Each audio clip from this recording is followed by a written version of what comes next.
আসুন আমার আল্লাহর হাবিব বলেন, লা ইয়াদখুলুল মালাইকাতু বাইতান ফীহি কালবিন আও সূরাতিন। বুখারী শরীফ 353টি হাদিস শরীফের কিতাব।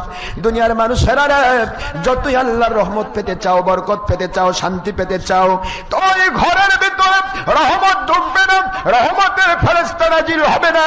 যেই ঘরের মধ্যে ছবি থাকবে, মূর্তি থাকবে, অথবা কুকুর থাকবে, দৃশ্যমান কোন ছবি মূর্তি থাকে, আমার নবী বলেন খবরদার খবরদার, ঘরের ভিতরে কখনো দৃশ্যমান ছবি মূর্তি রেখো না। কারণ যে ঘরে ছবি মূর্তি থাকে ওই ঘরে রহমতের ফেরেশতা প্রবেশ করে না, আল্লাহর রহমত নাজিল হয় না, গায়েবী মদদ নাজিল হয় না। যেখানে রহমতের ফেরেশতা থাকে না ওই জায়গাটা শয়তান দিয়ে ভরা থাকে। নাউজুবিল্লাহ।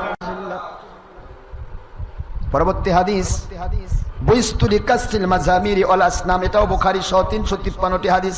আল্লাহর হাবিব বলেন, আমি পৃথিবীতে নাজিল হয়েছি সমস্ত ছবি মূর্তি গান বাজনা বাদ্যগুলোকে ধ্বংস করে দেওয়ার জন্য।